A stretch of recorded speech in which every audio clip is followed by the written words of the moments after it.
La lectura que la Iglesia nos invita a reflexionar en este lunes de la 21ª semana del tiempo ordinario es la de Mateo 23, 13 al 22.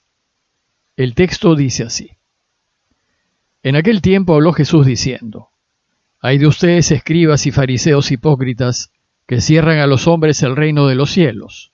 Ni entran ustedes, ni dejan entrar a los que quieren. Ay de ustedes, escribas y fariseos hipócritas, que viajan por tierra y mar para ganar un prosélito, y cuando lo consiguen, lo hacen digno del fuego el doble que ustedes. Ay de ustedes, guías ciegos, que dicen: jurar por el templo no obliga, jurar por el oro del templo sí obliga. Necios y ciegos, ¿qué es más, el oro o el templo que consagra el oro? O dicen también: jurar por el altar no obliga, jurar por la ofrenda que está sobre el altar sí obliga. Ciegos, ¿qué es más, la ofrenda o el altar que consagra la ofrenda? Quien jura por el altar jura también por todo lo que está sobre él, y quien jura por el templo jura también por lo que habita en él, y quien jura por el cielo jura por el trono de Dios y también por el que está sentado en él. Hace un par de días empezamos la lectura del capítulo 23 de Mateo. Y todo el capítulo es en realidad una crítica muy dura a los escribas y fariseos. Parece que en este capítulo Mateo hubiese juntado las dificultades y críticas que su comunidad tuvo con el judaísmo.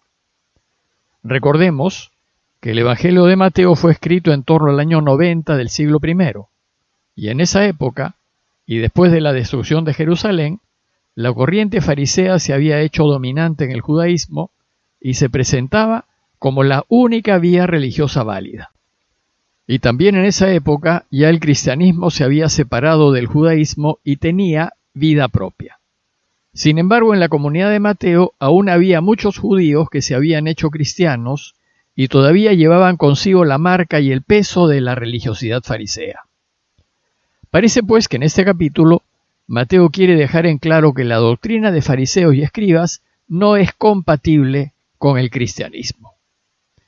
Como vimos hace un par de días, Mateo inició este capítulo con tres críticas principales que Jesús hizo a escribas y fariseos: su inconsecuencia, su deseo de ser vistos y su deseo de ser honrados. Sin embargo, sus críticas no se limitaron a estos tres motivos. En las líneas que siguen, va a criticar algunas de sus maneras de proceder.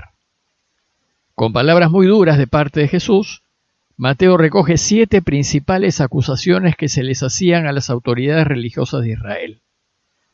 Esas 7 acusaciones están resumidas en 7 ayes, pues todas ellas empiezan con ay de ustedes.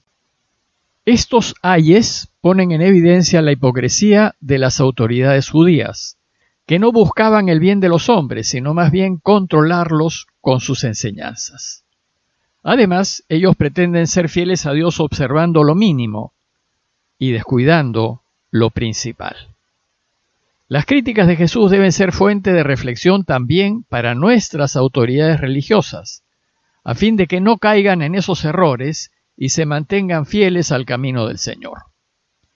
El relato de hoy nos presenta solamente los 3 primeros ayes. Los otros los veremos en los 2 días que siguen. Y el primer ay dice así: ay de ustedes, escribas y fariseos hipócritas, que cierran a los hombres el reino de los cielos, ni entran ustedes, ni dejan entrar a los que quieren. Este primer ay critica la cantidad de adendas y añadidos que los escribas habían hecho a la ley de Moisés y que hacía imposible su observancia. Era tal la cantidad de pequeños preceptos que había que observar y normas que había que cumplir, que no había manera de hacerlo todo. Estos añadidos enseñaban a la gente a depender de una serie de ritos, gestos y obras exteriores que había que hacer, en vez de depender del amor y de la gracia de Dios. Como resultado de estas enseñanzas, en lugar de acercar a la gente a Dios, lo que hacían era alejarla de Él. El segundo ay dice así: ay de ustedes, escribas y fariseos hipócritas, que viajan por tierra y mar para ganar un prosélito, y cuando lo consiguen, lo hacen digno del fuego el doble que ustedes. se llama prosélito a aquel que se ha convertido recientemente al judaísmo y que está empezando a vivir según las costumbres judías y siguiendo la ley de Moisés. ¿Y a qué viene esta segunda crítica de Jesús? Resulta que las autoridades judías de tiempos de Mateo buscaban con mucho empeño hacer conversos entre los gentiles o paganos que vivían fuera de Israel y cerca de comunidades judías. Y luego, lo que hacían era viajar a las comunidades de la diáspora, las que estaban fuera de Israel, para animarlas a mantener las tradiciones judías. Bueno, pues estos paganos recién convertidos eran gente buena, sensible. De hecho, se les llamaba los temerosos de Dios, pues estaban movidos a hacer lo que Dios quiere. La expresión temeroso de Dios no tiene nada que ver con tenerle miedo a Dios. Es un término técnico que describe a aquel que desea hacer la voluntad de Dios en todo. El problema es que en lugar de enseñarles el camino de Dios, les enseñaban su manera particular, minuciosa y escrupulosa de entender y observar la ley, en posturas, palabras, gestos, vestidos, y en vez de llevarlos a conocer a Dios, los hacían fanáticos del legalismo, de cumplir la norma al pie de la letra, inculcándoles un celo por la ley tan extremo y desproporcionado que en lugar de acercarlos al reinado de Dios, los excluía de él. El tercer ay trata de los votos, mandas o promesas que solían hacer los judíos. Dice el texto: «Ay de ustedes, guías ciegos, que dicen, jurar por el templo no obliga, pero jurar por el oro del templo sí obliga. Necios y ciegos.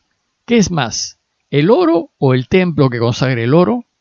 O también dicen: «Jurar por el altar no obliga, pero jurar por la ofrenda que está en el altar sí obliga». Ciegos. ¿Qué es más, la ofrenda o el altar que consagra la ofrenda? Quien jura por el altar jura también por todo lo que está sobre él. Quien jura por el templo, jura también por el que habita en él. Y quien jura por el reino, jura por el trono de Dios y también por el que está sentado en él. En esta crítica, Jesús se centra en la costumbre de los escribas y fariseos de hacer distinciones legalistas en los juramentos. Muchos creyentes hacían juramentos supersticiosos que no se refieren a Dios sino a cosas, como el templo o el altar u otra cosa. Hoy lo vemos a veces en juramentos que hacen los ministros o congresistas que juran por su mamá, por su papá y por todo lo que se les puede ocurrir. En vez de jurar por Dios, que es lo que verdaderamente los debería comprometer. El problema es que a veces los fieles se encontraban atados a juramentos que por una cierta imprudencia o apresuramiento habían hecho y que querían deshacer. Entonces, ¿qué hacían los escribas en estos casos? Trataban de descomprometerlos del mal juramento hecho, usando una serie de distinciones y argucias legales a fin de dejar sin efecto el juramento y así tranquilizar sus conciencias. A los escribas que hacían esto y que trataban de evitar en base a tinterilladas o lebuleyadas los compromisos adquiridos, Jesús los llama guías ciegos. Estos guías ciegos no ven la verdad de las cosas, pero, no obstante ser ciegos, se atreven a guiar a otros, cuando son ellos los que necesitan ser guiados. Y ya sabemos que cuando un ciego guía a otro, los dos corren el peligro de caerse. Para Jesús cualquier juramento es verdadero y en definitiva implica a Dios y debería comprometernos totalmente.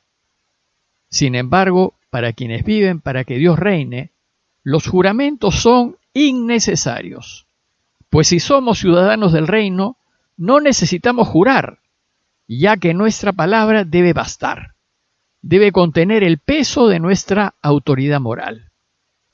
Jesús en su Sermón del Monte ya nos enseñó el peso de nuestras palabras y nos dijo que cuando tú digas sí, que sea sí, y cuando tú digas no, que sea no.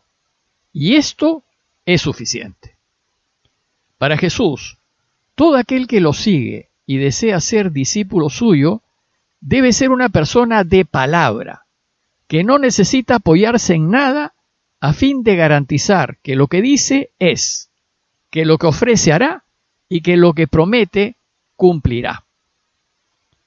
En conclusión, los invito a reflexionar en nuestro modo de proceder a la luz de estos tres primeros ayes que denuncia Jesús.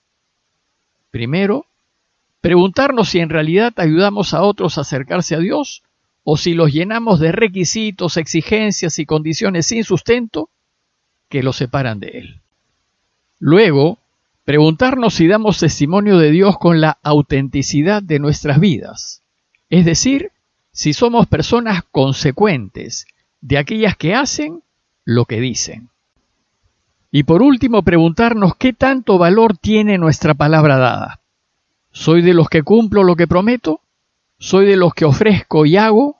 ¿Me comprometo y respondo? Pidámosle a Dios que nos haga cristianos auténticos y consecuentes, y preocupados de guardar más el fondo que la forma.